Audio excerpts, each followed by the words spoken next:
Bonjour, je suis Patrice de Bruxelles et vous écoutez le 3e épisode du podcast Le Regardeur.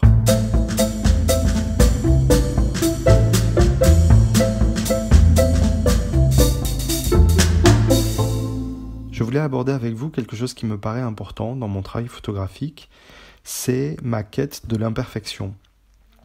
Je suis souvent en effet ralenti dans mon travail par son contraire, justement, à savoir la recherche de la perfection. À tel point, par exemple, qu'il m'est déjà arrivé d'arrêter une série photo en phase de post-production, juste parce que ma sélection d'images ne me paraissait pas parfaite. C'est un peu aussi ce que je vous racontais dans mon précédent podcast sur mon appareil photo Leica, où j'ai toujours cherché auparavant à avoir une image composée au millimètre près, quitte à parfois d'ailleurs justement tuer toute la dynamique de mon image parce que la composition est trop précise et que finalement, j'obtiens une image sans grand intérêt. Et justement, le Leica télémétrique m'oblige à être plus intuitif, on va dire, dans ma prise de vue, et tant pis si la personne que je veux prendre en photo n'est pas exactement au centre de mon image. Ce que je veux dire par là, c'est que ma volonté de perfection a pu à des moments tuer ma créativité, en fait, tout simplement. À trop vouloir bien faire, petit à petit, je n'avais plus envie de rien faire parce que justement, je mettais trop de temps à produire une image ou à produire une série. Et au final, c'est décourageant de ne pas avancer dans un de ces projets. Et puis surtout, en fait, en cherchant la perfection, je me suis rendu compte que je limitais le résultat de ma photographie ou de ma série à ce que je savais déjà faire ou à ce que je connaissais. Et de fait, je trouve que lâcher prise ou s'autoriser à ne pas être parfait, c'est quand même le meilleur moyen de faire des découvertes, de découvrir une nouvelle manière de travailler, un nouveau rendu d'image, etc., quoi.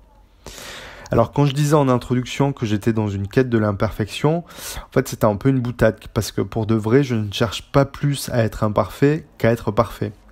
L'idée pour moi quand je suis en prise de vue, ou après dans mon bureau en train de travailler sur ma série, c'est au contraire de laisser émerger quelque chose qui m'échappe un peu en fait, qui tout à coup, par un heureux hasard, va faire apparaître des choses intéressantes auxquelles je n'avais pas forcément pensé avant. Voilà, pour moi ça me paraissait important de discuter avec vous de cet aspect de mon travail et sur la nécessité que moi en tout cas j'avais trouvé à ne pas chercher la perfection. Alors pour clôturer cet épisode, je vous invite en fait à lire un article dont je vous ai parlé dans le premier épisode du Regardeur. Il s'agit d'un article de Thomas Schauder paru dans le Monde Campus qui a été publié le 18 avril 2018, donc de cette année. Par cet article, en fait, son auteur tente de nous expliquer la différence qu'il fait entre le loisir et le divertissement et comment le divertissement tend à vampiriser notre temps libre et du coup à tuer le seul temps qui nous permet de nous inventer, de rêver et de créer. Bref, je vous invite vivement à le lire et je vous mets le lien sur le défilement de lecture si vous êtes sur SoundCloud ou dans la barre d'informations si vous êtes sur YouTube. Voilà, eh bien écoutez, je vous dis à bientôt pour le prochain épisode du podcast Le Regardeur.